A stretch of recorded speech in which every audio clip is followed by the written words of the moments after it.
সার প্রয়োগে ন্যানো প্রযুক্তি ব্যবহার আমাদের কৃষিতে এনে দিতে পারে আমূল পরিবর্তন। যে জমিতে ৪২০০ টাকার ইউরিয়া ব্যবহার করতে হয়, ন্যানো প্রযুক্তিতে তা নেমে আসবে ২৩০ টাকায়। এ প্রযুক্তি এরই মধ্যে গবেষণা পর্যায়ে সফল হয়েছে। এখন প্রয়োজন সরকারের নীতি সহায়তা, আর তা মিললে কৃষি পণ্যের উৎপাদন খরচ কমে আসতে পারে ৪ ভাগের ১ ভাগে। দেশে এখন প্রতি বছর ধান উৎপাদন হয় প্রায় ৬ কোটি টন। বিপুল পরিমাণের এ খাদ্যশস্য উৎপাদনে কৃষি জমিতে প্রতি বছর ব্যবহার হয় প্রায় ৩০ লাখ টন ইউরিয়া সার।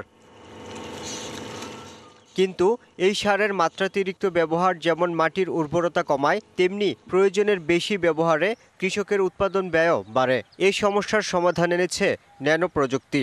বাংলাদেশে প্রথম ন্যানো টেকনোলজি বেসড ন্যানো ফার্টিলাইজারের উদ্ভাবন করি এবং সেটা আমরা প্যাটেন্ট জমা দিই গভর্নমেন্টকে। গভর্নমেন্ট ৯০ থেকে ৯৬ টাকা কেজি দরে ইম্পোর্ট করে, সেই হিসাবে দাম হয় প্রায় ৪২০০ টাকা ১ বিঘা জমি চাষ করতে। আমাদের খরচ হবে ২৩০ টাকা।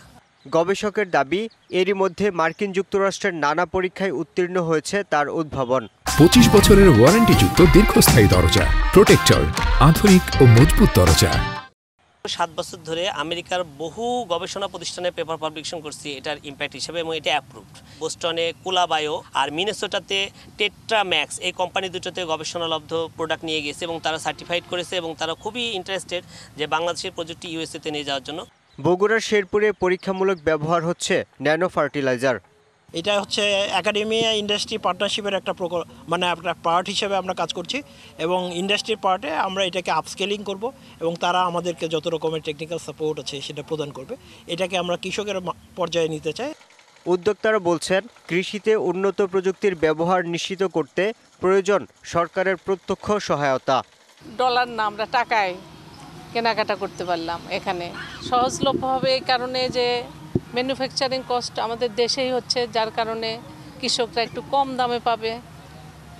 আলটিমেটলি কিন্তু পুরা জাতিরই আমার মনে হয় যে এটা লাভ হচ্ছে। এখন বার্ষিক ৩০,০০০ টন ইউরিয়ার চাহিদা মেটাতে এ খাতে ব্যয় হয় বিপুল অঙ্কের বৈদেশিক মুদ্রা। গবেষকদের দাবি, ন্যানো প্রযুক্তির ব্যবহার অনুমোদন দিলে ইউরিয়ার ব্যবহার নামিয়ে আনা সম্ভব ১০,০০০ টনে। দেশে কৃষি জমির পরিমাণ দিন দিন কমছে, অন্যদিকে বাড়ছে জনসংখ্যা। ক্রমবর্ধমান এই জনসংখ্যার খাদ্যের চাহিদা পূরণে কৃষিখাতে দ্রুত আধুনিকায়নের কোনো বিকল্প নেই বলে মনে করেন বিশ্লেষকরা। Yusuf Rana, DBC news, ৯ mile, Sherpur, Bogura.